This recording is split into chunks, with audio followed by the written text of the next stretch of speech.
Bueno, mi nombre es Marcelo Carosi y esta es parte de una serie de entrevistas en relación al teatro callejero en América Latina.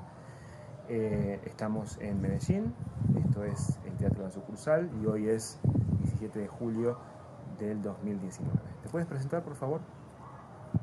Soy Lucía Agudelo Montoya, pertenezco a la Barca de los Locos, grupo fundado en 1975 por Bernardo Ángel Saldarriaga.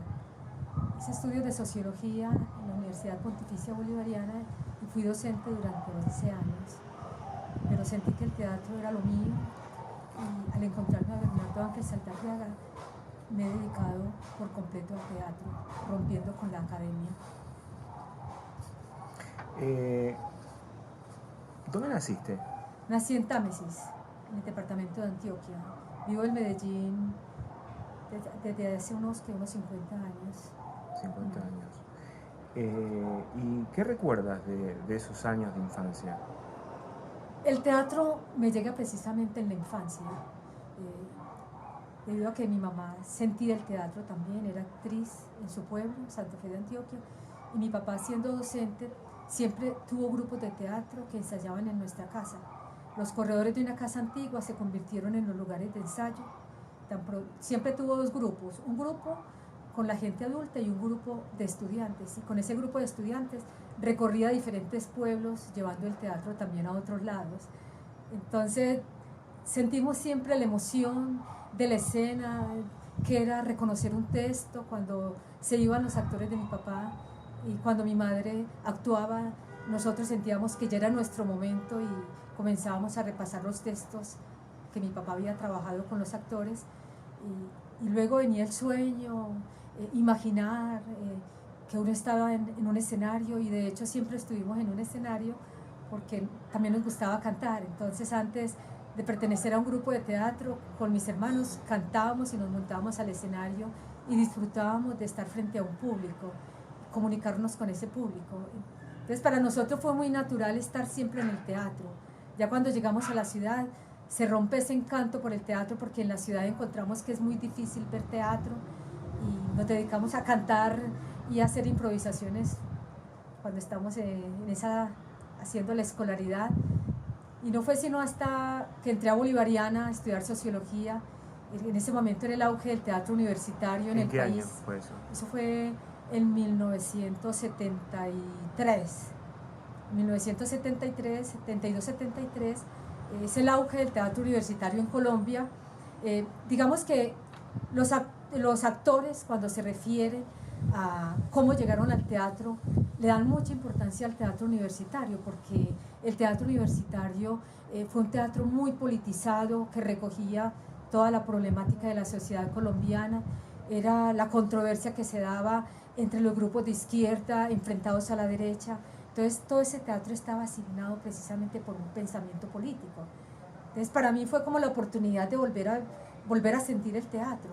Y cuando traté de hacer teatro en la universidad, me encontré con el escollo de que yo sentía que para mí unas tesis que decía tal o cual grupo de izquierda no desarrollaban algo que para mí tenía que tener el teatro, y era desarrollar también la interioridad del hombre, que no se quedara meramente en diciendo cómo se va a hacer la revolución, o si el grupo trotsko o el grupo maoísta o el grupo leninista tienen o no la razón o tienen la estrategia para llegar al poder, sino que yo sentía que había que hacer un cuestionamiento a la sociedad. Y de hecho uno se tiene que estar reflexionando sobre la sociedad en la cual le tocó habitar, y no solamente su sociedad, su relación con otras sociedades, con toda lo que llaman ahora la geopolítica, pero que no podíamos alinearnos, no podíamos volver al pensamiento político, a una nueva religión, porque si de hecho en la universidad sentimos que había que cuestionar también todas las estructuras, tanto las estructuras religiosas como las estructuras políticas, como todo lo que conforma ese aparato que algunos llamaban como Althusser en ese momento, los aparatos ideológicos del Estado. Pues no bastaba esa mirada sobre ese mundo que conformaba nuestra sociedad y que nos atenazaba, sino que había algo en el hombre, un sentir propio, un pensamiento que él tenía que seguir desarrollando y él no podía acogerse a una nueva doctrina, a un nuevo catecismo.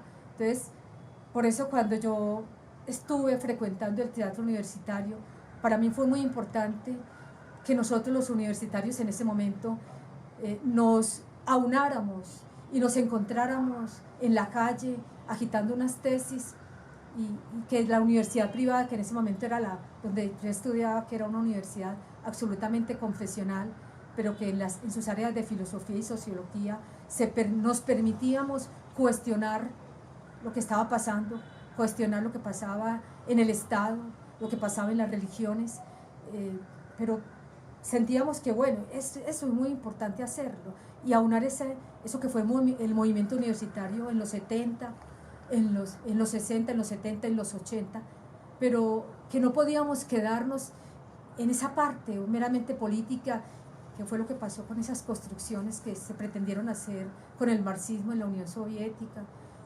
en la China, en Cuba, pues que no había que volver otra vez a caudillar el poder, volver a permitir que el poder se siguiera manejando desde unas cabezas, sino que cómo romper esas estructuras de poder, cómo tener una actitud siempre abierta e interrogante sobre quiénes son los que quieren manejar esos hilos.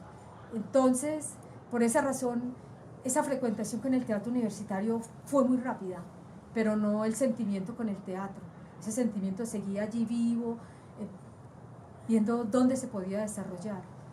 Y cuando estuve en Cartagena, trabajando como docente en la Universidad de Cartagena y en la Jorge Tadeo Lozano, siempre tenía esa preocupación de buscar el teatro, qué grupos de teatro se presentaban, conseguirle las horas de teatro a quienes estaban haciendo teatro, relacionarme con la gente que estaba haciendo literatura, que estaba haciendo crónica, que estaba haciendo cuento, porque para mí la literatura, la historia son básicas. Pues yo pienso que la poética, uno no puede desprenderse de esos sueños, de poner a volar la imaginación, el gesto, la libertad, buscar siempre la libertad y no permitir que nos atenacen. Esa era una preocupación constante a nivel personal. Y por eso cuando llego de Cartagena, que fue el último lugar donde ejercí la docencia, y llego a Medellín y me encuentro que hay un ser que viene de Bogotá, de romper también unas estructuras del teatro que se hace en Bogotá, como es el TPB, el Teatro Popular de Bogotá. Un personaje como Bernardo Ángel Saldarriaga, un personaje que desde que uno lo ve, uno se impacta con su presencia y más se impacta cuando conoce sus obras y cuando conoce que fue capaz de romper con una forma de hacer teatro que posiblemente lo hubiera llevado al estrellato y a la comodidad económica. Y cuando uno siente que viene alguien que está también con una desazón como la que yo traía de Cartagena, yo traía una desazón porque yo sentía que la docencia no era lo mío, que a mí me interesaba, pues sentía más la poética y sentía más la literatura y el teatro. Entonces cuando me encuentro a alguien que me dice que viene de romper una estructura como sabía yo era el TPB, porque ya tenía referencias de qué significó el TPB en la historia del teatro en Colombia, que en principio fue absolutamente también contestatario y luego se oficializó. Cuando él me dice que no se soporta las estructuras de poder que hay dentro de esos grupos de teatro oficiales y que él necesita hacer una obra donde sea, porque él necesita el teatro como el aire, como su respiración. Yo en ese momento disponía de un espacio que era un apartamento. Yo le digo, bueno, yo tengo un espacio, invitamos a una gente y hacemos una obra. Y él hace Ni héroes ni mártires con otro compañero. Yo siento que tan pronto oigo esos textos y veo su géstica, veo su ritual. ¿En qué año fue eso más o menos? Eso fue en 1981 que lo encontré. Yo venía de Cartagena y él venía de Bogotá. Entonces fueron el encuentro de dos desazones. Ambos veníamos sedientos de rompimientos y de cosas nuevas. Fue un momento donde podríamos decir que los astros se alinearon y nos encontramos dos sensibilidades. Cuando yo veo esa obra, yo quedo absolutamente asombrada, aunque ya conocía de La Barca de los Locos en la ciudad, porque había tenido alguien que estuvo en la barca y que me hablaba maravillas de cómo se había sentido, de que no necesitaban escenarios para hacer una obra, de que bastaba que alguien dispusiera un espacio y podía hacer una baldosa, 4 baldosas o un lugar muy amplio y ahí se hacía la obra. Entonces yo dije, bueno, abramos este espacio, esta frontera.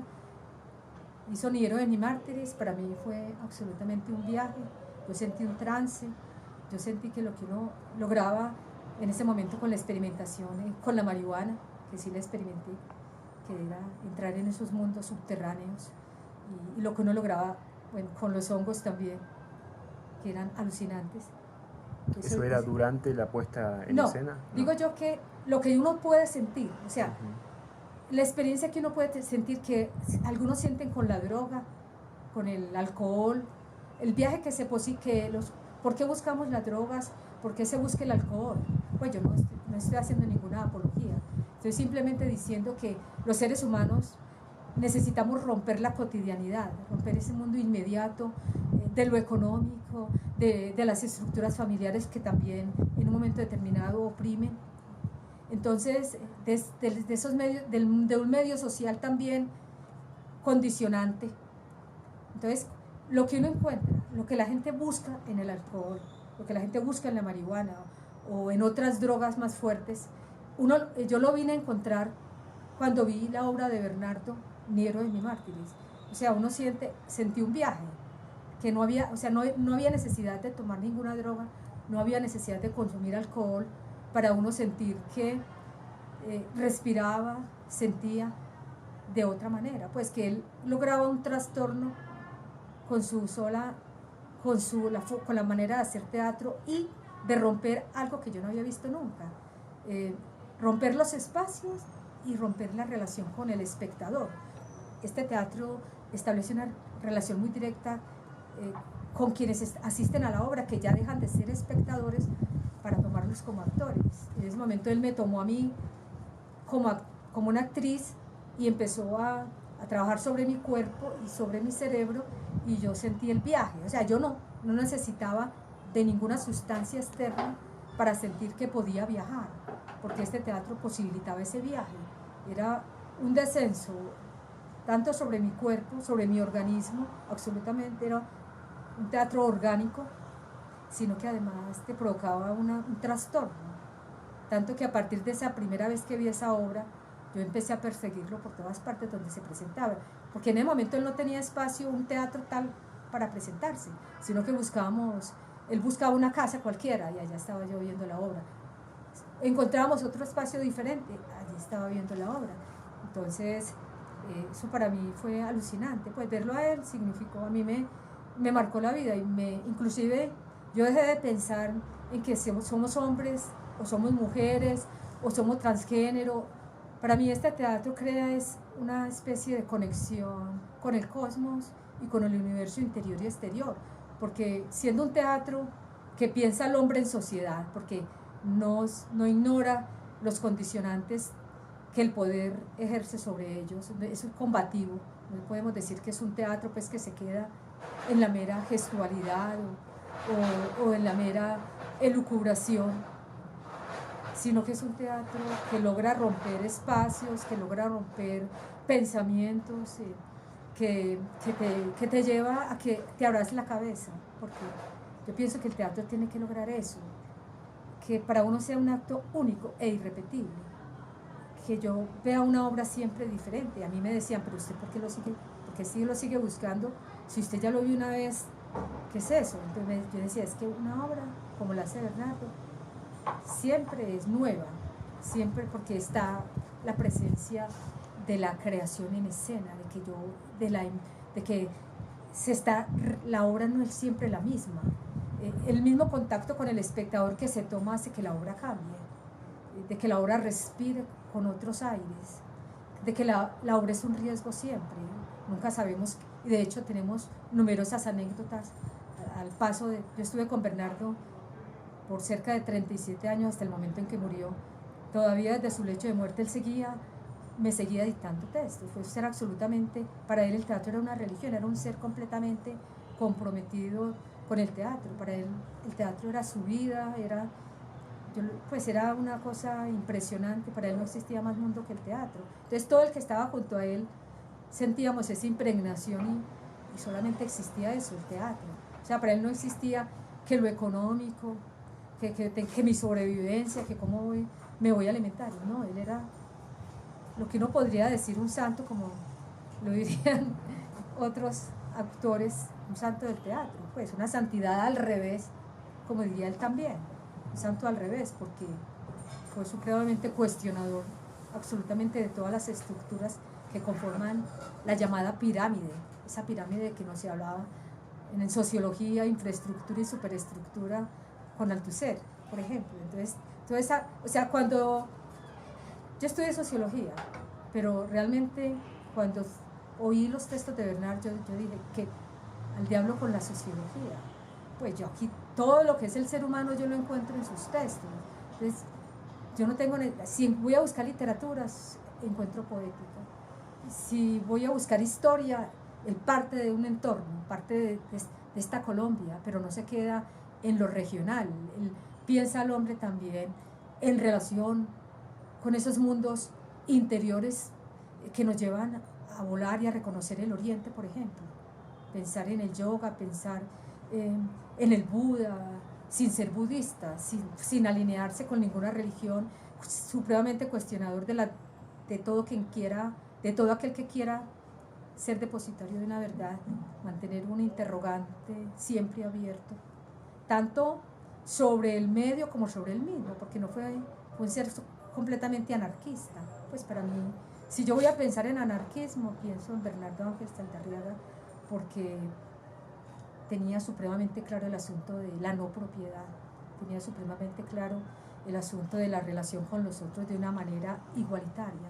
O sea, él, para mí era encontrarme con un ser que reunía eso que llaman las estructuras, pues eso que era capaz de pensar las estructuras de poder sin haber pasado por la academia. O sea, lo que la sociología y la politología y la filosofía y todos los sismos desarrollaban, él podía en su cuerpo y en su mente darle paso a todas esas historias y a través de esas historias demostrar cómo se incrustaban esos aparatos que llamaba Althusser aparatos ideológicos del Estado.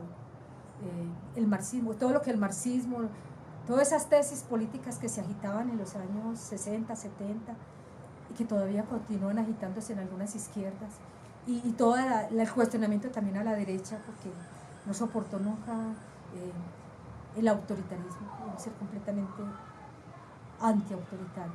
Pues él no permitía ni un pensamiento, pues él perseguía hasta un pensamiento cuando a uno se le instalaba una pequeña partícula de autoritarismo en uno, de esas secuelas que a uno le quedan de la academia. Era un combatiente a muerte de esas estructuras de poder que a uno se le instalan inconscientemente. Entonces, por eso yo en él siempre vi pues un ser especial, pues por decirlo de alguna manera. Y a mí, o sea, desde que yo lo vi yo me impacté, porque yo no pensé que pudiera existir un ser así. O sea, no era solamente la relación del hombre con la mujer, ¿no? Pues, porque yo pienso, por eso no, cuando hablo de él no me estoy sintiendo que como mujer esté dependiendo del macho, como muchas feministas dicen, sino que hay seres que dejan una estela, que hacen un rompimiento de tal naturaleza que uno queda seducido.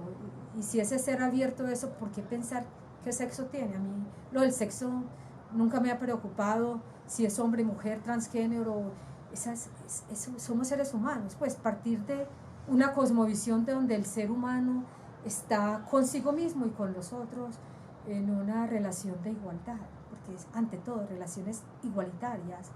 Yo nunca con Bernardo me sentí en una relación desigual. Si los textos que Bernardo escribió recogen esas luchas de los seres humanos en todos los ámbitos, porque no basta decir, como dijo el marxismo, que es la infraestructura la que lo determina todo, ¿no? Ahí, los seres humanos estamos hechos de una cantidad de partículas, de una cantidad de poros, de una cantidad de asuntos en nuestro inconsciente, pues que hay que desentrañar, y siempre seremos un misterio. Entonces ver el teatro como misterio es lo que le interesó siempre a La Barca de los Locos, y no quedándose en un teatro intelectual, porque en principio nos dijeron que estas obras eran para intelectuales, pero no, no vamos a decir que son textos fáciles, pero es que los seres humanos tenemos las condiciones para acceder al conocimiento. ¿Por qué seguir diferenciando los estratos? Pues ¿por qué pensar con estratos?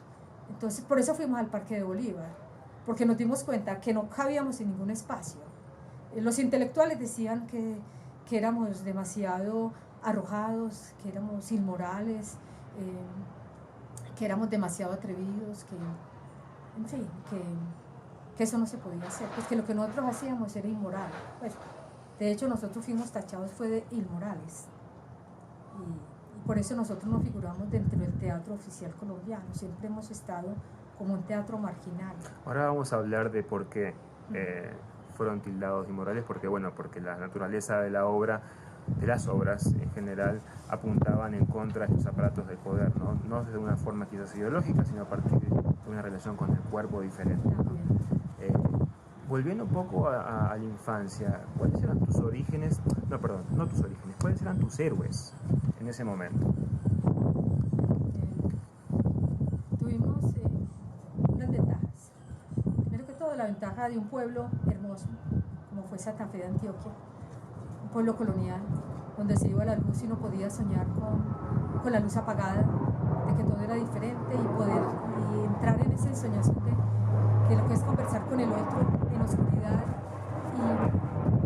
y ocurrirse en muchas historias, muchos inventos, o sea, la inventiva primero a nivel de esas historias que se cuentan en plena oscuridad. Por ejemplo, ¿cuáles historias? Pues las historias de los espantos, las historias de los pueblos viejos, de que hay espantos, de que hay apariciones, de que uno se imagina, de que uno tiene todo que imaginarse, ¿no? Porque está en plena oscuridad y hay una abuela con miles de historias que te cuenta y te hace unos relatos tan vívidos que los estás viendo, que en medio de la oscuridad empieza a aparecer los personajes. Entonces eso le crea a uno, le desarrolla la imaginación y lo lleva a traspasar las paredes. Uno piensa que puede traspasar las paredes porque hay un alimento de la imaginación y un alimento también de la palabra, de la narración oral, porque eran nuestra generación, la generación nuestra, la generación de los 20, de los 30, de los 40, yo soy de la generación de los 52, pues ya de una vez estoy diciendo cuánto tengo. Esa generación fue una generación privilegiada porque recibimos mucha tradición oral y mucho trabajo cultural también. Pues yo tenía una abuela que todo el tiempo estaba gestualizando, estaba moviendo su cuerpo, estaba contando historias impresionantes. No sé dónde sacaba todo ese arsenal, digo arsenal, y eso es de las armas, pero digo porque para uno eran dardos que se arrojaban a la imaginación y que te obligaban a ver la vida de una manera distinta. Pues no podías tener un comportamiento igual oyendo esas historias y no podías pensar como se piensa ahora de una forma tan cositera, ¿sí?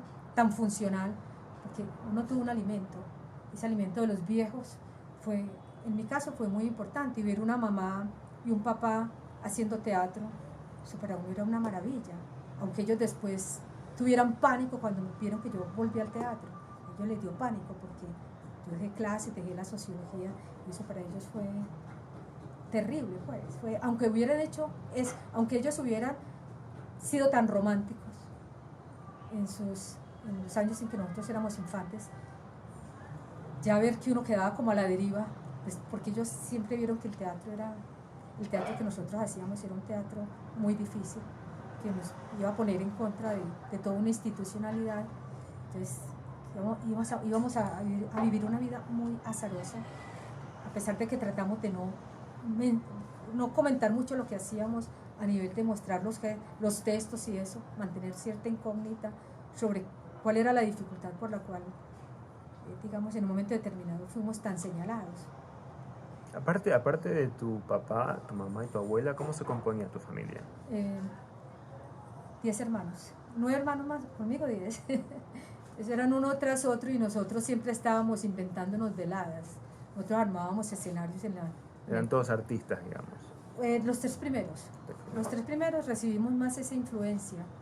Los otros ya fueron más funcionales, fueron los que fueron más tomados por la ciudad, por Medellín. Los tres primeros siempre somos bichos muy raros dentro de la familia. Mi hermano, por ejemplo, hace documentales. El último documental sobre nosotros lo hizo mi hermano cuando Bernardo ya estaba muriéndose. Entonces él logró captar esos momentos en que Bernardo se estaba yendo y tomar una de las últimas funciones que hizo en el Parque de Bolívar. Pues ya cuando Bernardo ya sabía que le quedaban pocos días de vida, pero él hasta lo último hizo teatro, hasta que ya no pudo mover el cuerpo. Y escribió hasta que ya no podía, si no podía gesticular, hablaba por señas para que yo tratara de comprender qué estaba diciendo. Después fue muy dramático, o sea, él fue dramático de principio a fin, pues su obra la hizo de principio a fin, desde siempre, y con cada quien que se encontraba transmitía ese amor por el teatro. Pues yo no he conocido a alguien así, pues que sea tan sincero, que no sea capaz de decir una mentira en un medio tan trastornante como este, que no sea capaz de utilizar a nadie cuando todos estamos viendo quién nos puede servir, vamos allí porque es que sí, con este puedo adquirir tal o cual bien. Él tenía, para mí, un ser fuera de órbita, totalmente. Y si a él la muerte de Olio fue porque no podía seguir escribiendo y actuando, por lo menos en este tiempo. No sé la reencarnación que hará después, si nos volveremos a encontrar, no sé. Pues está ahí abierta esa pregunta. Cuando te digo teatro callejero, ¿qué es lo primero que te llega a la cabeza? Bueno, cuando me dicen teatro callejero, me viene a la cabeza el primer teatro callejero que vi en Cartagena, el Taller de Colombia. Yo estaba de profesor en la Universidad de Cartagena, llegó un grupo con todo su parafernalia, yo lo vi desde el balcón y yo dije, y me dijeron, esto es teatro callejero. Y yo dije, sí, es teatro callejero porque intervienen los espacios, porque para mí el teatro callejero no es tanto el que se presenta en plaza pública o en parque, sino el que es capaz de intervenir cualquier espacio de la ciudad, de las ciudades y del hombre, porque es que uno está interviniendo siempre. Cuando uno habla, uno interviene al otro y lo contagia, porque se trata de contagiar. Pues, si uno habla, debe hablar es por pasión, no por formalismo, pues romper con la palabra convencional y formal de que somos allá seres que tenemos una estructura tal o cual. No, nos vamos a intervenir, yo te oigo, me oyes y nos estamos comunicando y estamos ahí, cada uno. Si se puede hablar de aprendizajes en ese sentido, cuando yo permito que mi alma esté en tu alma. Si mi alma no está en tu alma, estamos distantes. Entonces yo encuentro el teatro callejero la primera vez en Cartagena y lo veo desde un balcón, pero no había pensado mucho sobre el teatro callejero. ¿Te acuerdas la obra? No la recuerdo.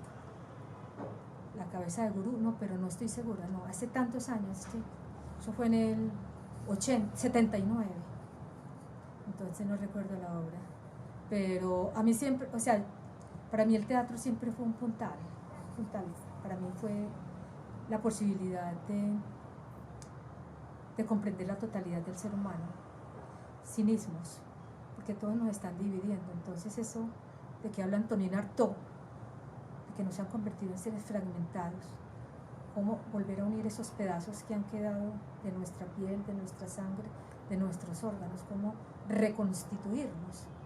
Y yo cuando me encontré esa obra, Ni héroes ni mártires, sentí que esa era la posibilidad de volverme a rehacer, de no seguir en compartimentos, de no tener un cuerpo habitado por compartimentos donde cada uno piensa de una manera independiente. Cómo lograr una unidad de pensamiento donde la acción y el pensamiento están unificados y no está mi pensamiento por un lado y mi cuerpo por el otro. Entonces, la preocupación principal que yo veía en el teatro con el cual Bernardo Ángel logra realizar su dramaturgia, el teatro de la barca de los locos, es eso de volver sobre el cuerpo, más que sobre un trabajo con los objetos que son fundamentales, que para él era un preciosista del objeto y del manejo del espacio. Hay que tener una preciosidad que no puedo decir que yo la haya conseguido. Estoy en esa búsqueda.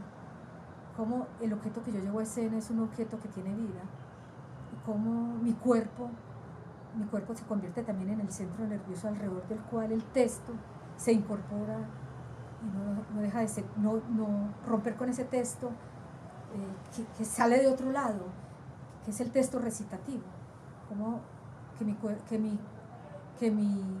cuerpo y mi palabra se unen para expresar un sentimiento que sea verdadero, porque no es un teatro que vaya a representar ni a otros, ni vaya a representar verdades, ni vaya a representar conflictos psicológicos, ni siquiera conflictos sociales. Hay una metafísica en este teatro, una metafísica con una palabra poética que pone en movimiento un cuerpo y que lo pone en movimiento, pero no para que el actor se regodee con eso, sino que para que tienda lazos con los espectadores y permita que ellos reciban esa savia, porque es una savia que si se recoge te cambia, por lo menos tener esa posibilidad de que cada quien piense por sí mismo, porque estamos siempre pensando de que los otros nos tienen pensar, son los otros los que nos dicen cómo hacer, cómo actuar, cómo movernos.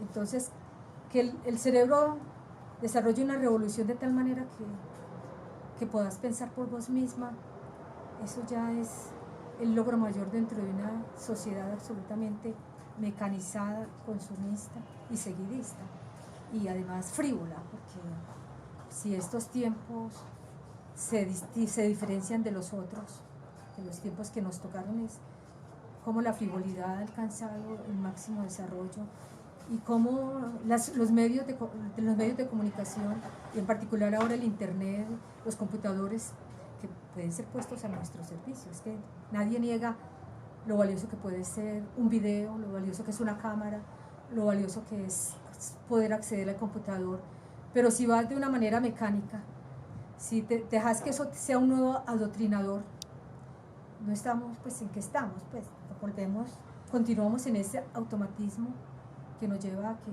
cada vez seamos menos humanos, más robotizados.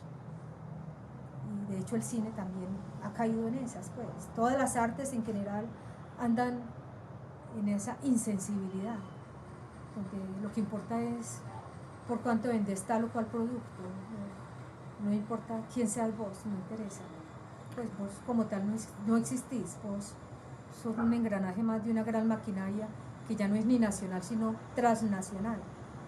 Ya son las multinacionales las que nos establecen los sellos de cómo pensar, qué consumir, cómo movernos y cómo vestirnos y cómo hablar. Si piensas en tu primera obra de teatro callejero, ¿qué es lo que te viene a la cabeza?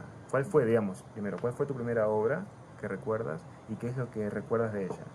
Bueno, este es un teatro muy particular, como ya lo decía, y es que cualquier espacio es propicio. Entonces, lo primero que yo sentí fue que se podía hacer en un apartamento una obra como Ni héroes ni mártires, y luego lo que ya conocí era cómo se rotaban las obras en las mismas casas y no estaba pidiendo un escenario como tal, con tal o cual dimensión.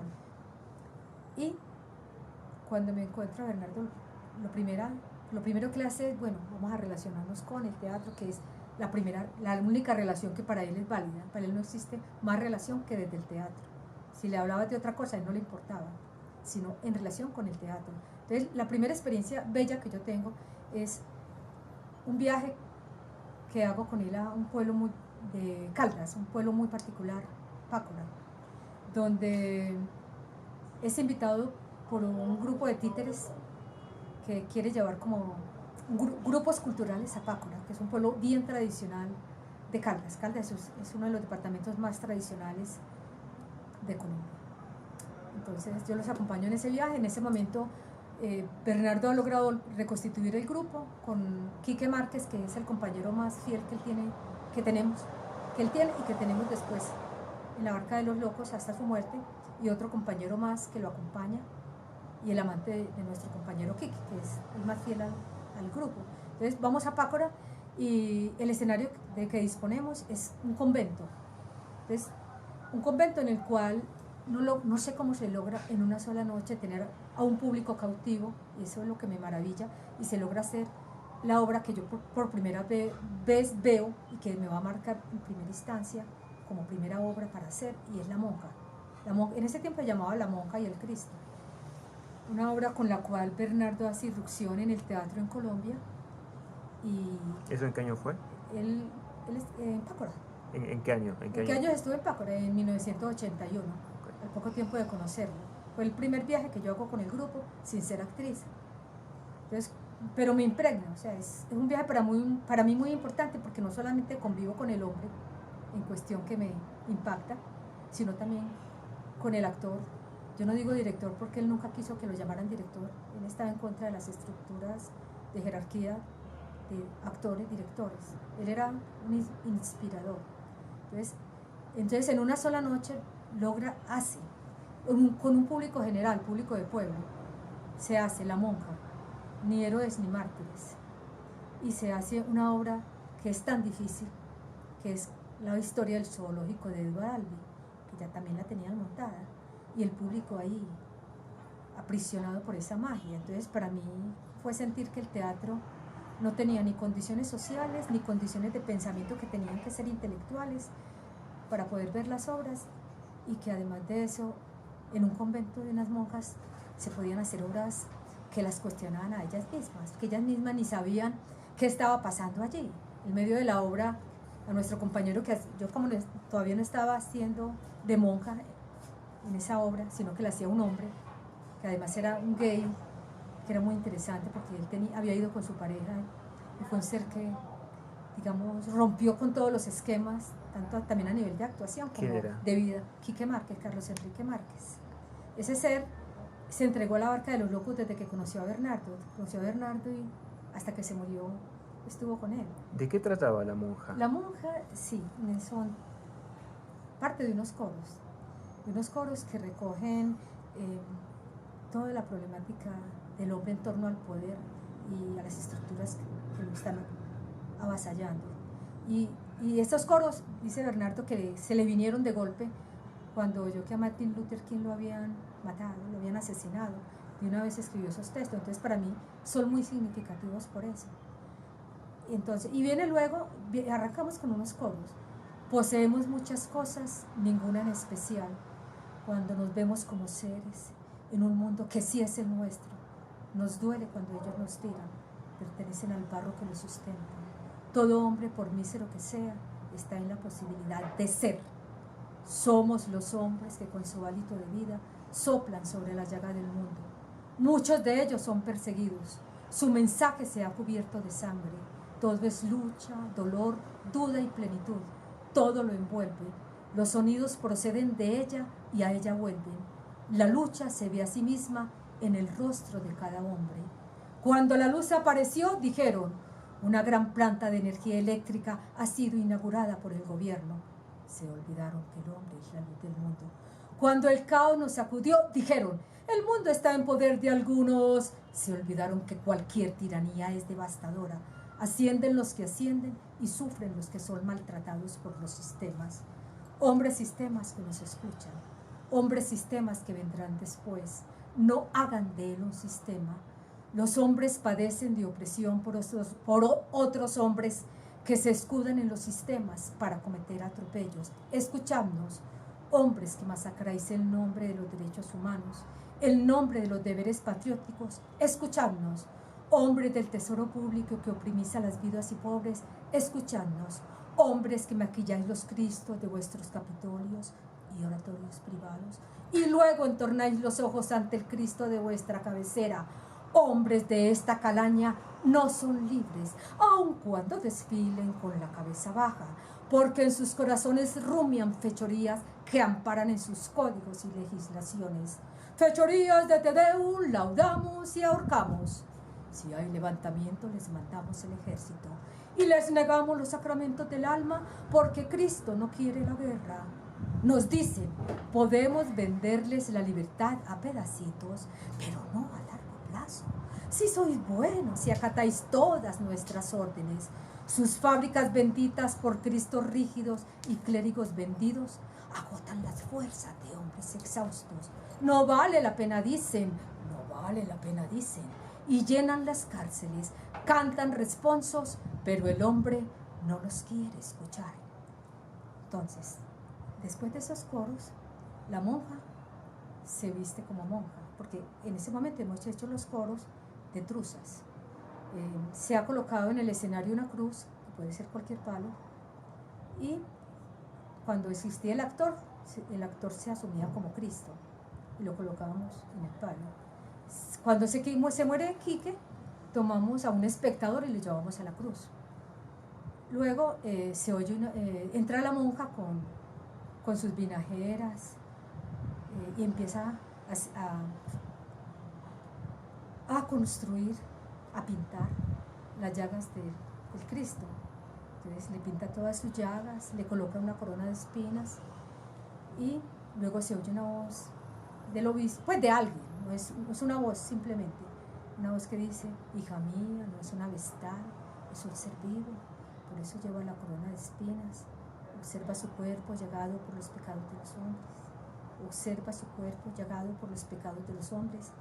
Tienes que hacer esto todos los días, hija mía. De otra manera, Él se aburrirá de estar entre nosotros. ¿Y qué sería de los hombres sin su infinita misericordia? Él accedió a bajar a una cruz y por nuestra generosidad Él permanece perdonando nuestras culpas. Es por eso que en este recinto todo se le debe hacer grato. Así estará siempre con nosotros, justificándonos todo. Qué gracia tan sublime descender hacia nosotros para que no nos sintamos avergonzados. La monja empieza a limpiar con más rapidez las llagas, a untarlas más de sangre. Cuanto más limpio quede, mejor para nosotros. No podrán decir que sufre por nuestros pecados. Es necesario desinfectar las llagas del Cristo para que pasemos como dechados de amor.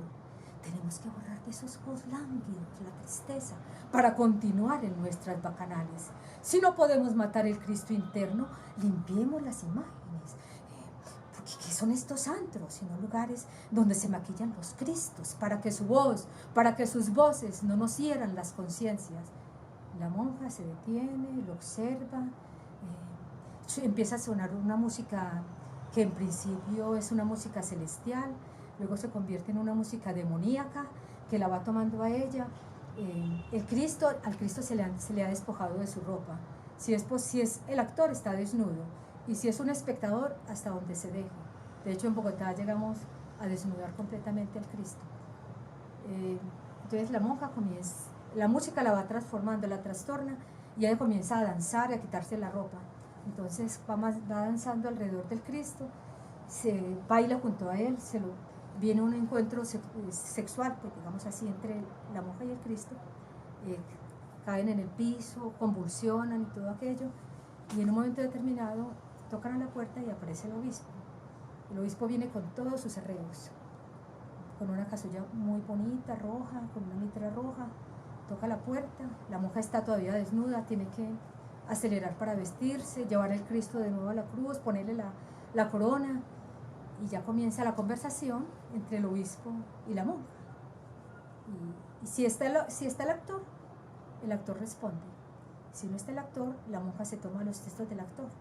Entonces, hasta que la monja inicia esa conversación, y la monja se insubordina contra el obispo después. Pues al comienzo es complaciente con la jerarquía, pero luego ya de la relación que ha tenido con el Cristo y todo aquello, ha quedado del lado del Cristo.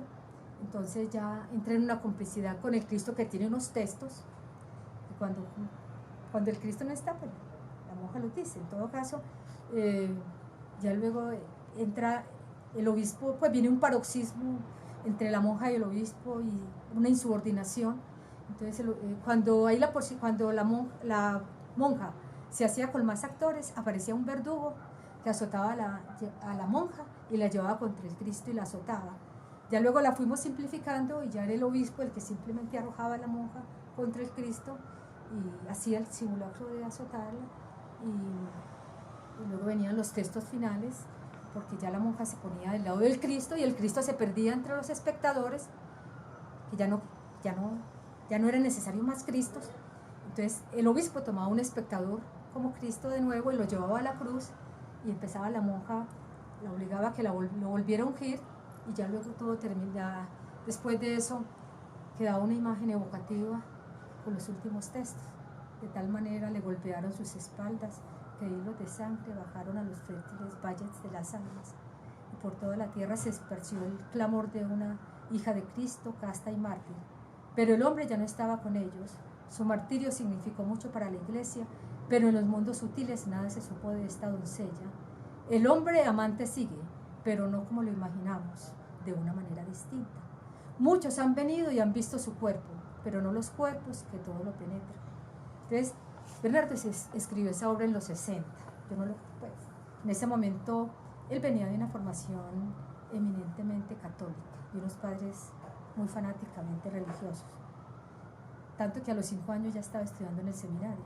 Era acólito. Primero fue acólito, desde los 5 años. Por eso aprendió el latín. Él manejaba muy bien el latín y en las obras siempre aparecen textos en latín. En la mayor parte de las obras hay una remembranza, no solamente con el latín, sino con el ritual, porque este es un teatro eminentemente ritual.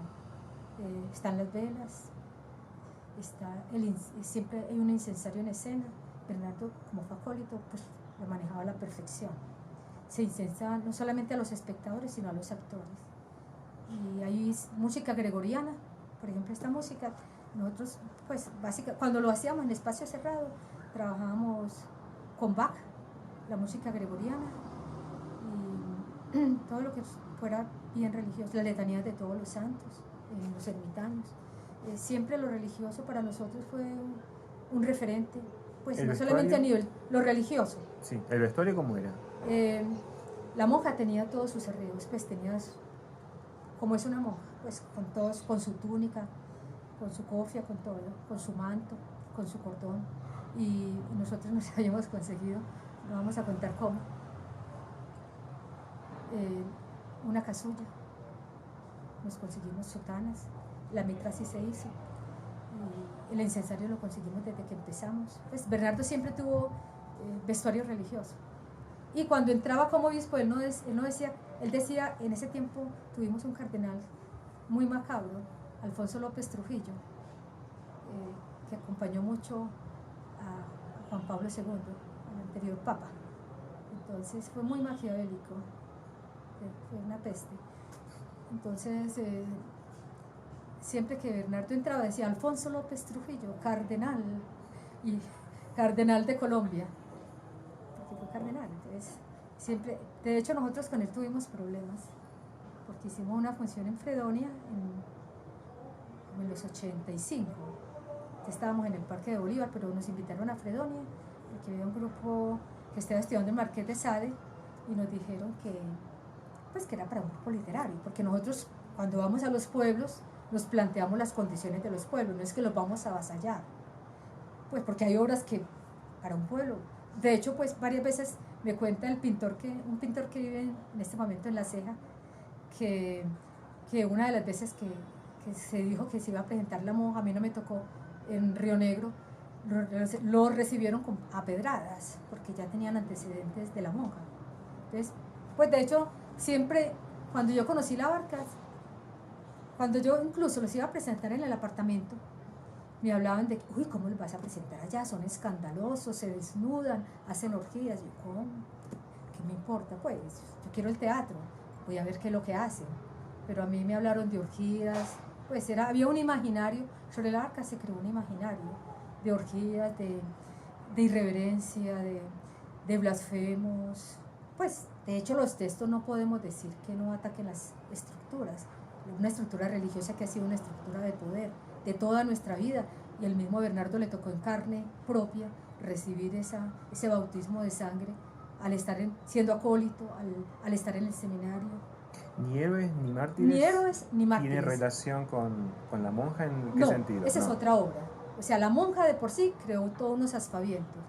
Tanto que antes de la Barca de los Locos, Bernardo siempre tuvo grupos de teatro. O sea, la vida de Bernardo fue teatro. Para mí el mejor actor de Colombia, lo digo yo, ante cualquiera, es Bernardo Ángel Saldarriaga. Y yo lo coloco como epígono, no solamente a nivel de Colombia, sino a nivel mundial. Yo lo veo muy en relación con Marlon Brando, con Al Pacino, porque para mí son grandes actores, con Klaus Kinski, con el cual tenía mucha semejanza en la actuación, en la gestualidad y en su locura. Bueno, siendo Bernardo, digamos, más considerado con los directores con los cuales trabajó en cine. Bernardo era muy delicado. primero escuchaba y luego ya decía, mi propuesta es esta, que es que sí era más avasallador. En todo caso, ¿quién más que Bernardo podía conocer, que estuvo en el seminario, que estuvo primero como acólito, que le tocó conocer la institución religiosa por dentro?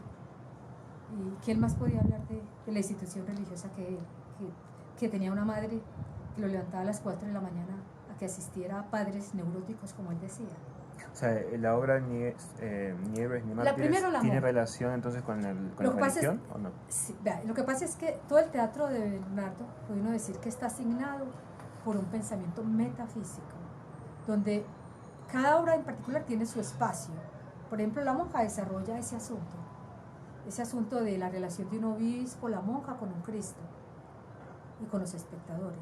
Ya Ni Héroes ni Mártires es como el basamento, yo siempre lo he dicho así y lo vuelvo a repetir, es un basamento como el basamento filosófico con el cual Bernardo hace la ruptura con Oriente, porque Bernardo, después de romper con Occidente a través de la monja, estuvo desde los 18 años con un grupo llamado Yogananda, un grupo oriental, que Yogananda desarrolló mucho su trabajo en Norteamérica. Allá tuvo su grupo y todavía lo tiene, todavía está allá el grupo.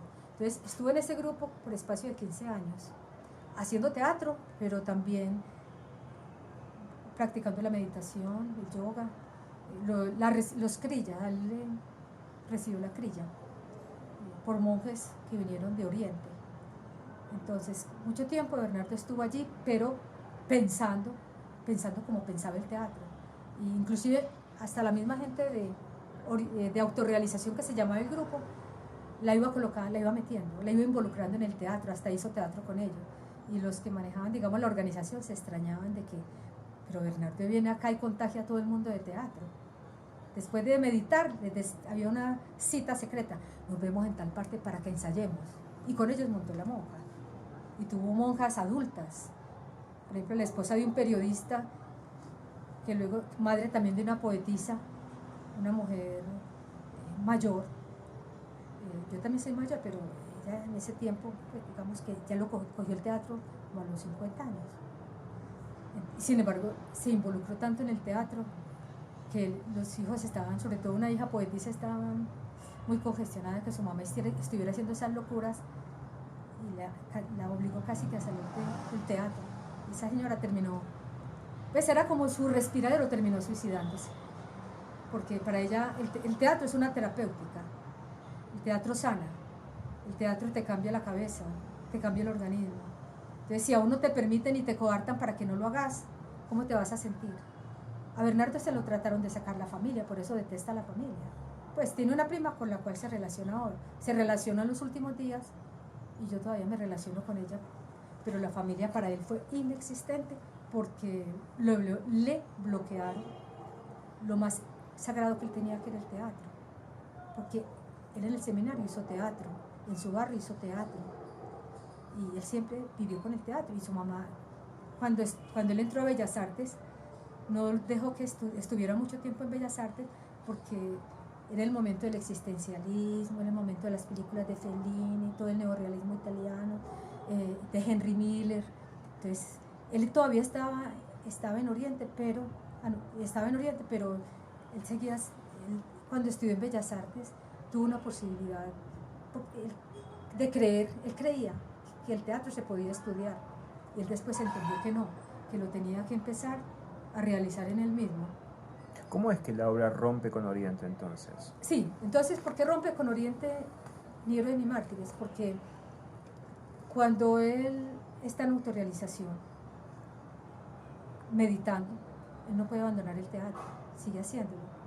Entonces, en una de las meditaciones que tiene, en una meditación, él ya está inconforme con esa manera con esa guía que quieren hacer de cada uno de los que forman ese grupo de Yogananda, con ese reglamento, con esas prácticas, con una práctica donde te llevan unas cartillas para que te desarrolles la cartilla. Él no quiere cartillas, aunque sean las cartillas de Oriente. Entonces, en una meditación, dice él, se le vino el texto, ¿sí?, de Ni Héroes ni Mártires, y el texto creemos en un mundo sin santos, sin mártires, sin héroes, sin miedo, sin valentía, sin misterios impuestos, sin culpables y sin inocentes. Toda esta caterva de impúdicos cobran su precio muy alto, porque donde hay santos hay desconciertos, hediondes de impuros. Donde hay mártires hay sangre de inocentes. Donde hay héroes hay vencidos. Donde hay plegarias hay maldiciones. La tierra se purifica cuando la hayan abandonado los santos, los mártires y los héroes. La santidad a nuestra escala es la esencia de la estupidez, pero con aureola. Entonces, esa obra se le vino de observar los comportamientos uniformes de la gente que asistía a esas prácticas de Oriente, con Yogananda. Entonces él dijo, no quiero, o sea, yo ya rompo con esto, y con esa obra. Entonces terminó rompiendo con la organización también, y estuvo haciendo teatro en la Universidad del Cauca, con una pianista con la cual se fue para el Cauca, y en este tiempo la Barca todavía no existía cuando escribió ni Héroes ni Mártires, no existía la Barca, sino porque él, antes de fundar la Barca en 1975, tuvo otros grupos, tuvo el Foro, tuvo la Pirámide, el Foro. Toda esa historia está registrada en esta revista, la historia de los grupos y en la biografía de Bernardo. Los diferentes grupos, inclusive pasó por el taller de la Universidad de Antioquia, o sea, antes de que se creara la Facultad de Artes de la Universidad de Antioquia, antes de que el teatro se volviera academia, porque Bernardo no creía en la academia. Pues Bernardo era un ser anárquico. Pues sí, queremos darle un nombre porque los sismos con él no van, pero era un ser libre, no digamos, no hay que darle ninguna etiqueta porque él nunca la quiso, ni nunca la buscó, ni nunca la tuvo, pero era un ser libre. Entonces para él la academia se convertía en algo restrictivo, que amarraba, que señalaba, que creaba metodologías, que creaba autores, que creaba programas. Cuando se crea la Facultad de Artes de la Antioquia, él dice, no, yo no sigo en el taller, yo no quiero ser profesor. Pues él siempre rompió con la idea de jefatura, así fuera, donde fuera. Él dijo, no, yo me voy a hacer a mí mismo. ¿Qué otras obras recuerdas de los 80 que sean relevantes? Digamos, del teatro en Colombia. Del teatro al cual participaste, ¿no? ¿Cuál es? No, pues para mí está en primer lugar La Monja, porque fue la obra con la cual Bernardo rompe la tradición teatral de la dramaturgia en Colombia, porque ya veníamos de autores como Enrique Buenaventura, que es excelente dramaturgo, la propuesta de la Candelaria en Bogotá, la propuesta del TPB, donde él estuvo después, que fue una propuesta innovadora porque fue gente que vino con ideas renovadas de Polonia, por ejemplo, donde hay muy buen teatro, y vino a crear un teatro crítico. Y ahora, pues el TPB se terminó, ya pasó a ser otra cosa. Primero se oficializó y luego ya terminó cerrándose. La Candelaria se ha continuado, Enrique Buenaventura, el TEC, no sé cómo esté ahora, no tengo noticias. Acá está, por ejemplo, Henry Díaz, Gilberto Martínez, pues que yo en este momento recuerde. Porque el teatro universitario fue un teatro muy diverso que tomaba de muchos lados. Entonces, recoger la dramaturgia colombiana. El Taller de Colombia también creó sus propias obras para la calle, así que recuerde. ¿Y tus obras o obras que las obras intervenido tú de la Barca de los Locos? Entonces yo recuerdo, primero que todo, La Monja, que fue con la primera obra que partí, que se presentó tanto en espacios abiertos como en espacios cerrados, tanto en la calle como en auditorios cerrados, como en el Castillo, como en el Museo de Arte Moderno, en muchos sitios. Luego hicimos una obra que fue, ni Héroes ni Mártires, yo me demoré más en montarla, se la monté en Bogotá en una estadía que tuvimos en el 83, después de venir de Barcelona. La montamos en un sitio en Silvania donde vivíamos. Pero antes de eso, montamos la obra más polémica, que fue la que más desazón, la que nos originó la censura mayor, que es esta, Aúllan los Lobos. Aúllan los Lobos, que tiene 3 cantos: El monstruo soy yo, la relación de la pareja y una parte final que se desarrolla en el pantano de los cerdos, la ponzoña. Entonces esta obra sí fue ya, digamos, clamor general en el sentido de que era muy peligrosa.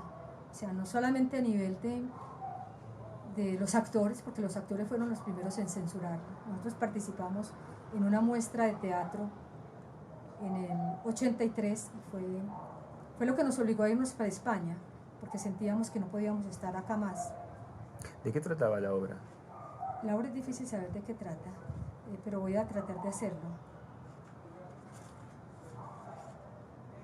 Pero me interesaría mucho mostrar estas fotos en la cámara, si la puedo coger. Sí, si las acercas ahí. No sé si estas manos te estorban. Ahí se ven, sí, se ven muy bien. Bueno, esta obra, digamos que fue la que mayor censura recibió, no por el hecho de que trabajáramos los cuerpos desnudos. De hecho, en el teatro se viene desde el Festival de Manizales, haciendo, acá también, o sea, a pesar de que se haga, el desnudo sigue impactando, no nos digamos que no. Bueno, el desnudo impacta, pero sobre todo por la crudeza, por la fiereza de los textos, por lo delirante de la obra. Es una obra demasiado delirante. Comienza con un canto que se llama El monstruo soy yo. Es el dramaturgo, el poeta que es Bernardo, cualquier poeta, cualquier dramaturgo en cualquier parte del mundo, enfrentado a sus pesadillas y al hecho de escribir y al hecho también de sentir las presiones del medio. Entonces, la primera parte es esa, el monstruo soy yo. La segunda, una parte en los ecos que le quedan a Bernardo, porque un escritor parte de sí mismo y parte también de los otros. Lo único, no puede uno decir, como dijo una periodista una vez refiriéndose a esta obra, es que aúllan los lobos, son las vergüenzas de Bernardo. Pues, ¿cómo va a decir eso? Pues uno sí habla de sus vergüenzas en los textos, pero eso no es lo único que alimenta una obra. La literatura está hecha de algo más que uno parte de su mundo interior, pero llegan otras evocaciones y todo lo que lo circunda. Entonces, la segunda parte hace referencia a la relación que tuvo Bernardo con una actriz de Cali, que no estaba en condiciones de entender la propuesta que él tenía, aunque actuó con él en algunas obras, pero ella pertenecía más a un mundo cotidiano. Entonces, cuando él estaba en el TPB, que para ella era muy gratificante que estuviera en un grupo oficial, se da un rompimiento muy fuerte en Bogotá. Entonces, ¿quién era esta actriz? Una actriz llamada Ofelia Cortés, ya murió. Esa niña muy joven, no por el hecho de ser joven, sino porque el mundo que ella tenía no le daba para comprender la complejidad de un ser tan difícil desde el punto de vista de sus descensos como era Bernardo. Pues Bernardo no tenía censuras, ni para él existía ni lo bueno ni lo malo, era un ser, como diría Nietzsche, más allá del bien y del mal. Entonces ella no podía, pues su mundo no le daba para comprender el teatro que hacía Bernardo. ¿Y qué era esa segunda parte? Es la relación de la pareja. Entonces muestra toda esa cosa dura que se da en una pareja, ¿sí? Estira bien la pierna, está llena de morados, aquí uno y otro, cada vez más grande. Y le dice él a ella, ¿por qué no te quitas la ropa? Bueno, empezaré por desvanecerlos. Le dice él a ella, está bien, arañame con las uñas de los pies, le dice ella, entiendo que no te gusta recortártela. Quietecita, no duele tanto, eso es. Ahora se voltea. Eso es así, no siento mucho dolor, rasgas la piel, comienza a salir la sangre.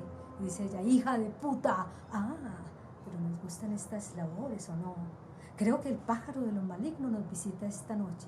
Tu espalda es la de una bestia del sexo. Y le dice ella, muérdeme aquí, clava tus ojos en este soplo del corazón, aprovéchame antes de irme tras de él y para siempre. Le dice, apóyate en mí, saboréame, toda untadita, no te pesará. Este ha sido un día de engaños para con todos ellos. Mira qué erecto estoy, como centinela en vela, como una factoría que destroza hombres. Algo así debe ser el poder. Entonces es toda una impugnación de la pareja, pues un encuentro de sus interioridades, de sus dolores, pero siempre de una manera. Bernardo no lo puede hacer sino críticamente. Esa es la obra que está acá. Y la parte más dura, pues la que más escozor causaba porque ya no la puedo hacer con Bernardo, la parte llamada La Ponzoña, que se desarrolla se desarrolla en el pantano de los cerdos.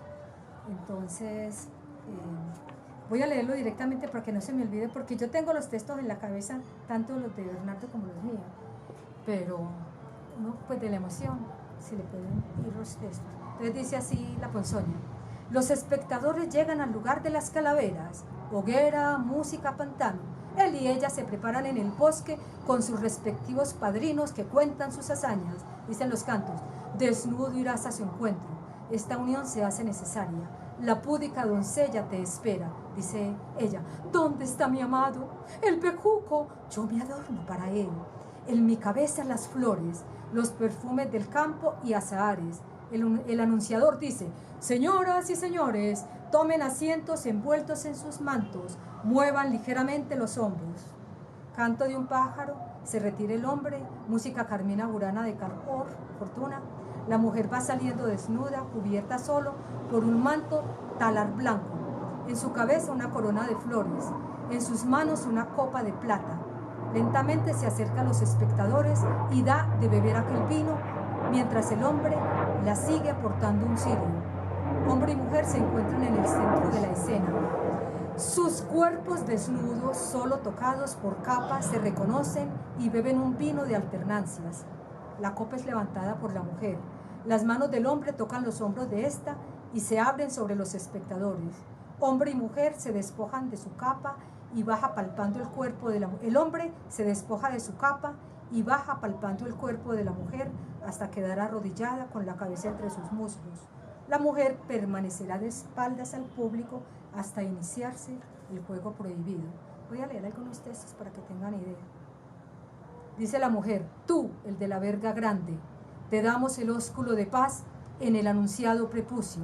Dice el hombre: los aceites aromáticos para tu vagina. Momentos fatales: el hombre abre sus brazos mientras la mujer se da vueltas y camina como una diosa al borde del escenario.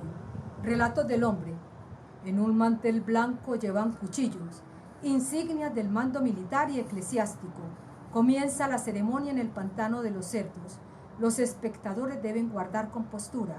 Sereno, noche, cirios, pólvora, sogas, hoguera, mierda en vasija. Dice la mujer: caga. El hombre dice: diga mierda, y así borramos de una vez por todas las tiranías. La mujer: mierda con toda la jeta. Pero necesito tener un general de soles diademado. Escosor puto, me cago en el ejército. Dice el hombre: contraponga el culo. Póngase en cuatro patas para que pasen todos los batallones. El alférez con su verga en alto. La mujer: flores de siempre vivas. Una vez adentro cierro el culo. Dice el hombre: dolor gastado. 4 generales mueren asfixiados. Se los tragó la manigua. Salutaris meus. Dice la mujer: ojo de buey. ¿Crees que pueden caber los tanques? La ojeada perfecta. Dice la mujer. Dice el hombre: ayuctorium. La artillería irá por delante. Mujer: cha, cha. Rápido, antes de que se me pasen las ganas. Hombre: curriculum meus. Cague con toda la confianza que la patria se salva. Entonces, como ven, es un texto, digamos, contestatario, por decirlo de alguna manera. De hecho, esta obra fue hecha ante generales de la República. Tuvimos esa casualidad, ese karma.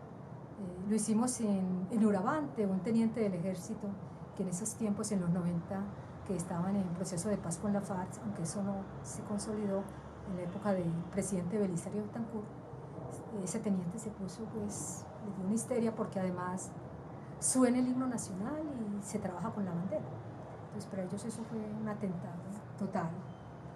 ¿Eso en qué año fue? El encuentro con el teniente. Sí. En el 85, en la zona de Urabá, que es una de las zonas más conflictivas del país. Hicimos un recorrido con estas obras desde Dabeipa hasta Turbo, presentándolas en espacios abiertos, algunas. Por ejemplo, ¿en cuáles? Por ejemplo, La Monja la hicimos en un batallón del ejército, con textos tan duros como esos que te dije ahora. En un batallón lo hicimos, luego lo hicimos en apartado, en Chigorodó hicimos en las calles La Monja, hicimos la danza del Averno también en una cárcel, y esta obra, Huyan los Lobos, la hicimos en una taberna donde apareció un teniente que al final de la obra se vino energúmeno. A mí no me dejó hablar porque yo era mujer. A Bernardo no sabía qué hacer con él, quería golpearlo, pero no se atrevía. Decía: cuando yo me muera me van a colocar la bandera en mi ataúd. ¿Ustedes cómo se atreven a hacer esta obra? ¿Ustedes quién los financia? Ustedes, yo no los puedo tocar, pero yo quiero tocarlos, como que decía eso.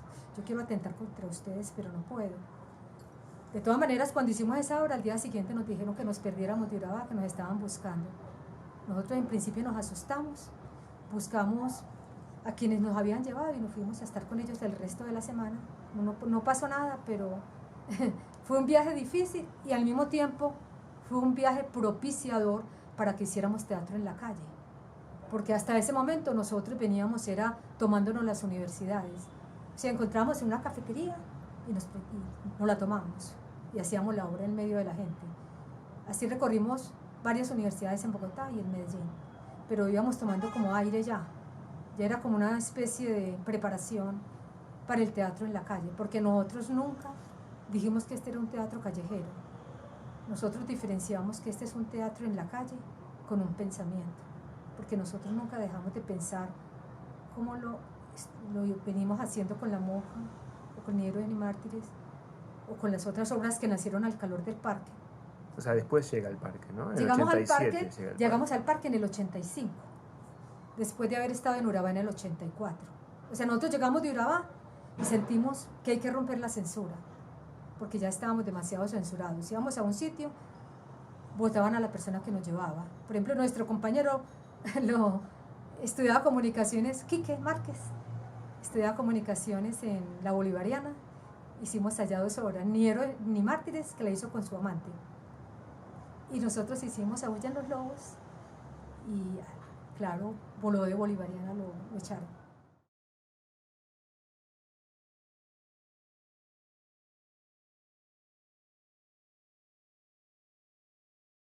Lucía, por favor, ¿me puedes hablar un poco entonces sobre tu experiencia en el Parque de Bolívar? La experiencia en el Parque de Bolívar se da, en primer lugar, porque sentimos la presión de la censura. De alguna manera teníamos un camino, si se puede decir, abonado para esa experiencia en el parque, porque la Barca de los Locos siempre se caracterizó por buscar espacios no convencionales. Cualquier espacio era bueno para hacer una obra, porque decía el fundador de la Barca de los Locos, Bernardo Ángel Saldarriaga, que el espacio principal del teatro estaba en la conciencia.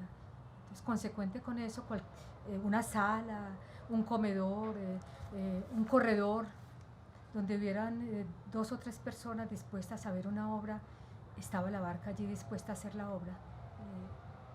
Nos entusiasma mucho hacer teatro y por eso la necesidad siempre de saltarle a la dificultad. Hay que dar siempre, buscar en la imaginación y establecer nuevos espacios, nuevos sitios, otras personas, que el teatro llegue a sitios impensables.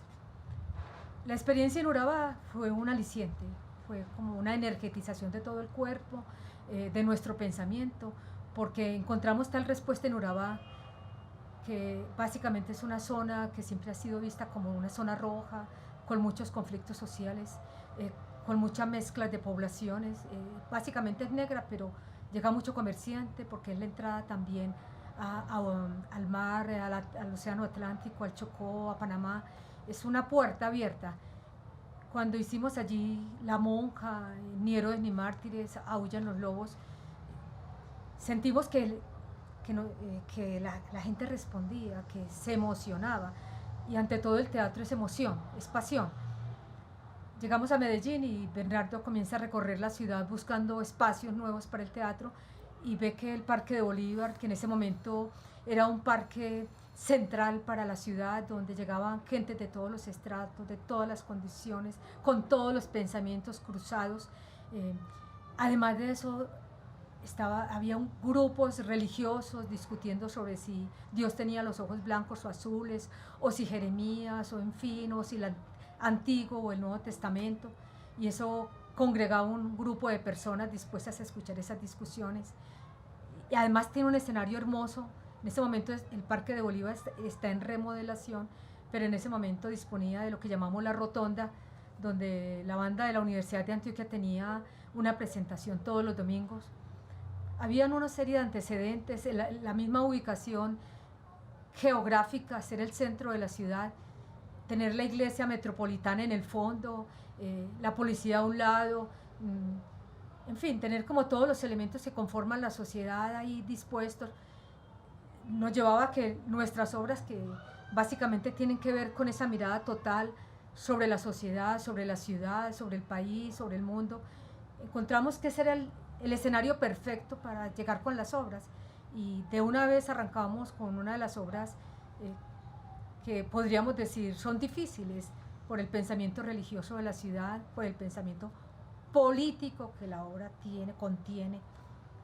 Y además en ese momento nos faltaba uno de los personajes de la obra, que es el Cristo. Sin embargo dijimos, vamos a atrevernos, vamos a vivir esta aventura con todo lo que venga, con lo que la aventura nos arroje. Y somos barca de los locos, estamos dispuestos a navegar en aguas difíciles, con tormentas, con toda la naturaleza en contra, vamos hacia allá. Y fuimos al parque y encontramos que esa obra pegó inmediatamente. Incluso tomamos un mendigo como espectador, como Cristo, un espectador mendigo, que lo colocamos en actitud participante, y verlo allí era muy emocionante porque era un personaje, en nuestro lenguaje podemos decir cagado, como se dice, oliendo mal, pues con lo que da la calle, porque la calle es de todo tipo de personas, de los que no tienen dónde pasar una noche, dónde bañarse, no tienen sino sus harapos. Y fue un Cristo que fue muy significativo porque era un Cristo harapiento, que olía mal, pero cuando uno está en teatro, los olores son los olores que arrojamos los seres humanos, que en el momento los perfumamos, pero que en esencia olemos mal cuando nos desconectamos, cuando perdimos la humanidad. Entonces, ese personaje se sintió tan bien como Cristo, que lloraba en escena.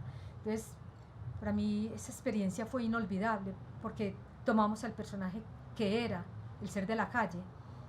Y a partir de allí continuamos con la experiencia, con las diferentes obras, y a medida que nos íbamos presentando a Bernardo, que es nuestro dramaturgo, se le iban ocurriendo cosas. Pues él tiene una capacidad tenía una capacidad, porque ya murió, una capacidad de estar siempre escribiendo sobre el momento. Lo inundaban imágenes y las desarrollábamos. Entonces, por esa razón nosotros no repetíamos obra, siempre estábamos haciendo una obra distinta, partiendo de un texto poético, porque para Bernardo aunar la poesía y aunar también la gestualidad, lo que el cuerpo arroja, sus posibilidades e imposibilidades, porque tenemos que partir del hecho de que estamos amarrados. Entonces, ¿cómo soltar un cuerpo que siempre ha estado maniatado? ¿Cómo darle paso a una expresión que sea de verdad, que no sea montada? ¿Cómo romper con la pose? ¿Cómo establecer las relaciones con todos esos seres que se acercan, inquietos por ver qué estamos haciendo? Entonces, es tener una disponibilidad total del organismo y de la mente, abrirnos de tal manera que podamos llegar a cada uno de los espectadores que nos rodean, y que ellos no se sientan espectadores, sino que tengan una participación activa dentro de la obra, y que no se sientan coaccionados, que se puedan reír cuantas veces quieran, decir las palabras como siempre hablan, si se les vino un hijo de puta, lo que sea, si que se quieren montar el escenario, que se monten. Es dar paso a una libertad, porque eso fue lo que proporcionó el Parque de Bolívar, la libertad del actor, que siente que nadie le está determinando cuánto tiempo puede estar allí, ni qué puede llevar al escenario. De hecho, nosotros partimos de un teatro ritual, que así mismo lo llevamos al parque. Nuestras escenografías son casi que nulas, es básicamente el movimiento corporal. Las obras de Bernardo llevan a una disposición tal que el cuerpo establece su propia danza, y la palabra también estalla, porque hay que hacer que la palabra no se convierta en la sola preocupación por la dicción, o porque tienes que ser demasiado lenta o demasiado rápida, sino que el texto te lleve a saltar sobre él. Y si tienes todas las posibilidades de improvisar, bueno, está ahí la improvisación al alcance de la mano, tanto a nivel del texto como de la géstica, y tanto al hecho de que uno se descomplique con el espectador y se olvide que es espectador y lo sienta como ese actor que lo está alimentando a uno, que le está dando su sangre, sus nervios, para que la obra crezca, porque se trata es que las obras se dimensionen, que no se queden chiquitas y que no se infantilicen.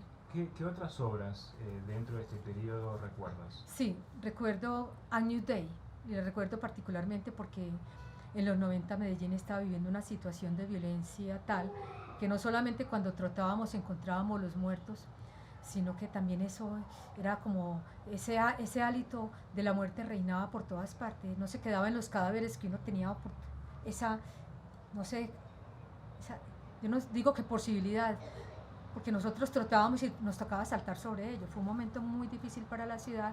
Entonces a Bernardo se le ocurre llevar a escena una obra como Agnus Dei, que parte de la muerte con su símbolo, con la guadaña, con capas negras, con el ritual que siempre hacemos, que son las velas, el incienso, el túmulo del muerto. Tomar a un espectador, llevarlo a escena y empezar a hablar sobre la muerte, sobre lo que la ciudad está arrojando. Entonces, para mí, Agnus Dei, Cordero de Dios que quitas el pecado del mundo, ten piedad de nosotros, que es una obra fúnebre, nos da toda esa posibilidad de sentir qué está pasando por la ciudad y que los espectadores sientan cómo la muerte también los está atravesando. ¿Eso en qué año fue? Eso fue sobre los 90, pues toda la época de los 90 fue una época dura porque habían enfrentamientos entre la policía y Pablo, entre luego posteriormente los paramilitares con los hermanos Castaño y el cartel de Cali sobre Pablo, y eso fue trágico, realmente trágico. Entonces esa tragedia era la que vivíamos en escena y la que sentían los espectadores. Además nos acompañábamos de un elemento que causaba las muertes, que era todo tipo de armas. Entonces nosotros sacábamos a escena un revólver o varios revólveres con sus dispositivos, con sus totes o lo que fuera que sonara. Entonces eso era muy dramático porque en escena nosotros decíamos, bueno, ¿quién ha disparado tan a quemarropa? ¿Quién dispara en Antioquia y en Medellín tan a quemarropa? Regresen a sus casas y no cuenten nada de lo visto y oído, ni a sus hijos, ni de estos a sus nietos. Castidad para una eternidad que nos toca vivir y soportar. Los cadáveres serán velados aquí por una infraestructura de mentiras. Acomoden sus bestialidades. Y la muerte era asumida por un actor magnífico que murió en el 95, que era Quique Márquez, que acompañaba todo con improvisaciones y con su capa negra como una especie de vampiro calvo desplegaba toda su genialidad. Y ya Bernardo era el oficiante y yo era la mujer que acompañaba al oficiante en esa danza macabra, porque es una danza macabra cuando uno tiene la muerte y ha pasado sobre tantos cadáveres jóvenes de todos los tipos. ¿Qué recuerdas del público de esos años? Ese público se puede observar sobre todo en este documental que vas a tener oportunidad de ver, que se llama Otros Decires, Otras Reconditeces, porque ese público de los 90 era un público que reía, que lloraba, que se agitaba, que no tenía compostura, porque eso era lo bello, que en la calle nadie guarda las proporciones, todos son desmesurados. Además, en ese momento se olvidan que tienen familia o que tienen una religión determinada o una política, sino que se contagian de la locura que crean esas palabras que escribía Bernardo. Entonces es un trastorno. Por eso alguien en un escrito en El Colombiano escribió un artículo diciendo: la locura navega en el parque. Y además de esa época fue tan fuerte la presencia de público tan diverso que yo todavía me encuentro personas que me dicen que trabajan en los bancos o son celadores o son vigilantes o venden lo que sea, y me saludan y me dicen, bueno, yo lo recuerdo tanto del parque, me impactaron tanto. Y entonces uno siente cuando se encuentra con esas personas o gente que ya es adulta y me dice, yo iba al parque chiquito, yo me iba en patines o en todo caso yo aparecía allá en las condiciones que tuvieran. Incluso los grupos de rock como Frankie ha muerto, que precisamente su nombre parte de que a él le hicieron desaparecer un hermano. Él era uno de los muchachos jóvenes que iba al parque y precisamente tomó uno de los textos de una obra que se llama La danza del Averno, que también surge al calor del parque. porque al que tiene se le añadirá más, y aquel que no tiene, lo poco que tenga le será quitado. Entonces, ese texto a él se le quedó grabado de adolescente y lo introduce en una de sus canciones de rock.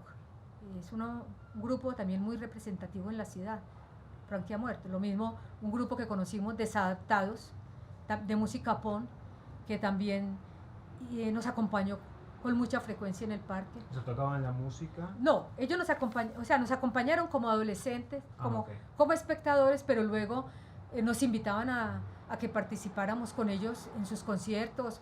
Por ejemplo, Desadaptados nos llevó a Castilla, precisamente a participar de un acto contra la muerte. Hicieron todo un ritual con un catafalco, porque en ese momento en el barrio de Castilla se estaban matando demasiados jóvenes. Entonces uno acompañaba a esos grupos. O sea, ellos nos acompañaron en principio como espectadores jóvenes, y luego ya los encontrábamos como músicos ya con su banda, y seguíamos y seguimos todavía teniendo una relación con ellos. ¿Qué relación ves o qué diferencias ves en el público a través de los años? Eso es una cosa dolorosa. Para mí es doloroso hablar de las diferencias de presentarnos en el Parque de Bolívar este año a cuando nos presentábamos en 1984, porque aproximadamente del 84 hasta el 2000 y pico, 2005, 2007, el parque era un territorio de todos. Realmente lo que significa el parque, ese pulmón, que no solamente es un pulmón con sus árboles, con su vegetación, sino que además era un pulmón en el sentido del contacto de toda una población que no se diferenciaba la una de la otra. Entonces, sentir que se podía lograr esa unificación a través de una obra de teatro, para uno era asombroso. Que llegara el universitario o el mendigo, o que llegara la puta, o el que vendía los confites, o el policía también que llegó y se hizo amigo de nosotros. En fin, se perdía la condición de las jerarquías y de los condicionamientos sociales que nos separan, sino que se llegaba a formar ese cuerpo que todos aspiramos, que es la utopía. La utopía es que como humano no nos perdamos, que dejemos de estar posando, pues, y que la cuestión económica, o la cuestión de que ya tengo un puesto, tengo asegurado mi vida, ya tengo mi futuro asegurado, tengo casa, carro, beca, viajes, eso se rompía. Uno aspira a que eso se rompa, y aspira a que el teatro logre esa parte de humanización, porque si por algo propongo en ese teatro es por la humanización, porque hoy no sucede. Yo siento que hemos entrado en una fase de mucha frivolidad. Hay algunos jóvenes que se dan cuenta de eso y por eso nos buscan y nos dicen: sabemos que este medio nos está aniquilando, no perdamos de vista nuestras posibilidades de libertad y de sentimiento. Por eso nosotros participamos con ellos en algo que ellos llaman las ferias anarquistas, que son ciertos carnavales a la manera de ellos, donde se dan a conocer libros escritos por ellos de una manera artesanal, y se dan también teatro, música.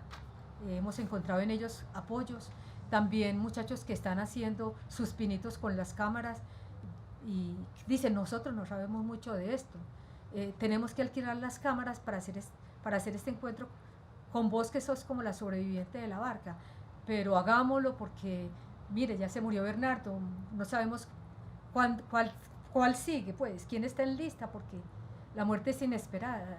Yo siempre, cuando Bernardo hablaba tanto de las obras, no solamente en su poética, sino también en los textos, aunque se hable de eso, uno nunca llega a estar preparado para ella.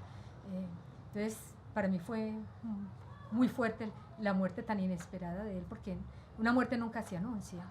Entonces, eso vienen buscando también los muchachos, y en el parque encontramos que hasta el 2007 era esa pulsión de vida y muerte, porque es que las pulsiones son así, simultáneas, vida y muerte, carcajada y llanto. Todo eso es, las contradicciones en el teatro son el alimento vital que hace que se sienta vivo, porque abogamos por un teatro vivo.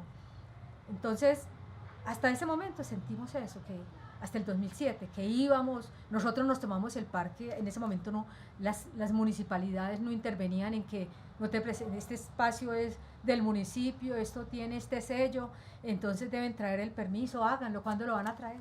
En ese momento no pasaba eso. Llegaban grupos de música de Perú, de Ecuador, mimos, payasos, culebreros. Sí. Eso pasaba.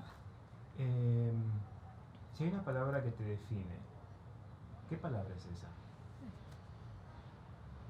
El delirio. El delirio. ¿El delirio que has tenido siempre? El que encontré al hacer teatro. Porque antes era una persona con sueños, pero la docencia te crea unos apergaminamientos, aunque no quieras, porque tenés que tener una metodología, usar unas herramientas pedagógicas, y este teatro rompe contra la pedagogía, contra el hablar de tal o cual manera, que te entiendan sí, pero si la pasión lo lleva a uno a desbordarse y hablar más rápido que de costumbre, yo prefiero dejarme ir a poner el pensamiento que me detenga, porque el pensamiento lo detiene a uno y la racionalidad es fatal.